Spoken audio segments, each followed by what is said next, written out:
ರಾಧಿಕಾ ಅವ್ರ ಬಗ್ಗೆ ಏನು ಹೇಳೋದು, ತವರಿಗೆ Matangi super duper hit cinema, ತುಂಬ ಎಂಜಾಯ್ ಮಾಡಿ ಇಷ್ಟಪಟ್ಟು ಮಾಡಿದಂಥ ಸಿನಿಮಾ ನಾವದು. ಆ್ಯಂಡ್ ಇವತ್ತಿಗೂ ಜನ ಅದ್ರ ಬಗ್ಗೆ ಮಾತಾಡ್ತಾರೆ ಅಂದರೆ ಬಹಳ ಖುಷಿ ಆಗುತ್ತೆ. ಸೊ ರವಿ ಮತ್ತು ಜೈ ಇಬ್ಬರು ಫೋನ್ ಮಾಡಿ, ಮೇಡಮ್ ಈ ಥರ ರಾಧಿಕಾ ಅವ್ರ ಈ ಥರ ಸಿನಿಮಾ ಪ್ಲ್ಯಾನ್ ಮಾಡ್ತಿದ್ದಾರೆ ಅಂತಲೂ ವಿ ಮೆಟ್. ನಾ ಸ್ಟೋರಿ ಕೇಳಿದೆ, ಕತೆ ಪಾತ್ರ ತುಂಬ ಇಷ್ಟ ಆಯಿತು. I sir okay fantastic, will do it. ಇಲ್ಲೊಂದು ವಿಷಯ ನಾನು ಹೇಳಲೇಬೇಕು. ಸಾಮಾನ್ಯವಾಗಿ ಫಸ್ಟ್ ಆಫ್ ಆಲ್ ಒಂದು ಮೇಲ್ ಡಾಮಿನೇಟೆಡ್ ಸೊಸೈಟಿ, ಒಂದು ಮೇಲ್ ಡಾಮಿನೇಟೆಡ್ ಇಂಡಸ್ಟ್ರಿ, ಬರೀ ಇಂಡಸ್ಟ್ರಿ ಅಂತಲ್ಲ ಇಡೀ ವರ್ಲ್ಡೇ ಪೇಟ್ರಿಯಾರ್ಕಲ್. ಅಂಥದ್ರಲ್ಲಿ ಒಬ್ಬ ಕಲಾವಿದೆಯಾಗಿ ರವಿ ಆಗಲಿ ರಾಧಿಕಾ ಆಗಲಿ ನನ್ನನ್ನು ಮೀಟ್ ಮಾಡಿ ನನ್ನ ಹತ್ರ ಮಾತಾಡಿದಾಗ ಬಹಳ ಕಡಿಮೆ ಜನ ಅಷ್ಟು ಆ ಒಂದು ಕ್ಯಾಟಗರಿಗೆ ಸೇರೋದು. ನನ್ನ ರೆಮ್ಯುನರೇಷನ್ ಬಗ್ಗೆ ಏನು ಮಾತಾಡದೆ ಬಹಳ ಪ್ರೀತಿಯಿಂದ ಅವ್ರು ಒಪ್ಕೊಂಡು ಇಡೀ ಸಿನಿಮಾ ಬಹಳ ಪ್ರೀತಿಯಿಂದ ನನ್ನನ್ನು ನೋಡಿಕೊಂಡು ಈ ಸಿನಿಮಾ ಮಾಡಿದ್ರು. ಅದು ನನಗೆ ಬಹಳ ಖುಷಿ ಕೊಟ್ಟಂಥ ವಿಷಯ. ಆ ಕ್ರೆಡಿಟ್ ರಾಧಿಕಾಗೆ ಹೋಗಬೇಕು ಅಂತ ಅನ್ಕೋತೀನಿ. ಒಬ್ಬ ಅದ್ಭುತ ಕಲಾವಿದೆ, ಅದ್ಭುತ ನಟಿ, ಅದೆಲ್ಲ ನಾವು ಹೇಳೋ ಅವಶ್ಯಕತೆನೇ ಇಲ್ಲ. ವಿಜುವಲ್ಸ್ ನೋಡ್ತಾ ಇದ್ದೀವಿ, ಇಷ್ಟು ವರ್ಷಗಳು ನೋಡ್ಕೊಂಡು ಬಂದಿದ್ದೀವಿ ಅವರ ಅಭಿನಯನ. ಆದರೆ ಒಬ್ಬ ನಿರ್ಮಾಪಕಿಯಾಗಿ, ನಾನು ಒಬ್ಬ ಹುಡುಗಿಯಾಗಿ, one lady who's out to achieve something ಅನ್ನೋ ಒಂದು ದೃಷ್ಟಿನಲ್ಲಿ ನೋಡಿ ನಾನು ತುಂಬ ಅಪ್ರಿಷಿಯೇಟ್ ಮಾಡಿದಂಥ ಹುಡುಗಿ ರಾಧಿಕಾ. ಸೊ ಥ್ಯಾಂಕ್ ಯು, ಪ್ರೀತಿಯಿಂದ ನೋಡ್ಕೊಂಡಿದ್ದಕ್ಕೆ ರವಿಗೂ ರಾಧಿಕಾಗೂ ಥ್ಯಾಂಕ್ ಯು.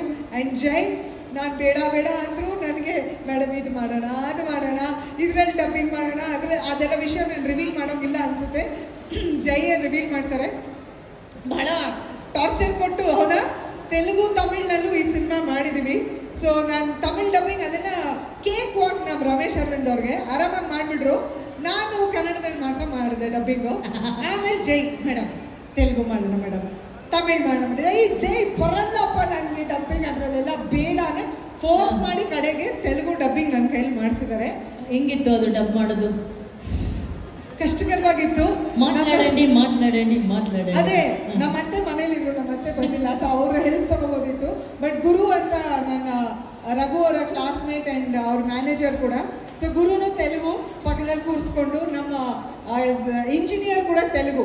ಸೊ ಅವರು ಎಲ್ಲ ಕೂತ್ಕೊಂಡು ಈ ಪದ ಹೀಗೆ, ಆ ಪದ ಹಾಗೆ, ತುಂಬ ಕಷ್ಟ. ಬಟ್ ಟ್ರೈ ಮಾಡಿದ್ದೀನಿ. ಓವರ್ ಆಲ್ ನಾನು ತುಂಬ ಎಂಜಾಯ್ ಮಾಡಿದಂಥ ಒಂದು cinema and I am looking forward to it. ಕಥೆ ತುಂಬ ಇಂಟ್ರೆಸ್ಟಿಂಗ್ ಆಗಿದೆ. ನೀವು ಆಲ್ರೆಡಿ ನೋಡಿದ್ರಿ ರಾಧಿಕಾ ಅವ್ರದ್ದು ನಂದು ಪಾತ್ರ ಏನು ಅಂತ ನಾನು ಹೇಳಲ್ಲ, ರಿವೀಲ್ ಮಾಡೋ ಹಾಗೂ ಇಲ್ಲ. ಸೊ ಸಿನಿಮಾ ನೋಡಿದಾಗ ಗೊತ್ತಾಗುತ್ತೆ. ಸಿನಿಮಾ ನೋಡಿ, ಇಲ್ಲಾಂದ್ರೆ ಅನುಶ್ರೇಂಕರ್ ಯೂಟ್ಯೂಬ್ ಚಾನಲ್ ನೋಡಿ. ಸದ್ಯಕ್ಕೆ ರಮೇಶ್ ಅವರ ಹೆಂಡತಿ ಪಾತ್ರ ಅಂತ ನಾನು ಹೇಳ್ಬಲ್ಲೆ ಅಷ್ಟೇ. ಓಕೆ, ಅಷ್ಟೇ, ಇಲ್ಲಿ ಅಷ್ಟೇ ಡೀಟೇಲ್ಸ್ ಕೊಟ್ಟಿರೋದವರು. ಬಟ್ ಕರೆಕ್ಟು, ಎಲ್ಲ ಇಲ್ಲಿ ಹೇಳ್ಬಿಟ್ರೆ ಸಿನಿಮಾದಲ್ಲಿ ನಾವೇನು ನೋಡ್ತೀವಿ ಅಲ್ವಾ? ಇನ್ನಷ್ಟು ಇಂಟರ್ವ್ಯೂಗಳಲ್ಲಿ ಮಾತಾಡೋದಿರುತ್ತೆ, ಸಿನಿಮಾದಲ್ಲಿ ನೋಡೋದಿರುತ್ತೆ. ಬಟ್ ಒಟ್ಟಿನಲ್ಲಿ ಕನ್ನಡ, ತಮಿಳು, ತೆಲುಗು ಎಲ್ಲ ಭಾಷೆಗಳಲ್ಲೂ ಭೈರಾದೇವಿ ಬಿಡುಗಡೆ ಆಗ್ತಾ ಇದೆ. ಇದ್ರ ಬಗ್ಗೆ ಕೇಳಿ ನಮಗೆ ಬಹಳ ಬಹಳ ಸಂತೋಷ. ಆ್ಯಂಡ್ ಮತ್ತೆ ನಿಮ್ಮನ್ನ ಬೆಳ್ಳಿ ಪರದೆ ಮೇಲೆ ನೋಡೋದೇ ಒಂದು ಸಂತೋಷ ಅದು ನಮಗೆ. Thank you. ಅದು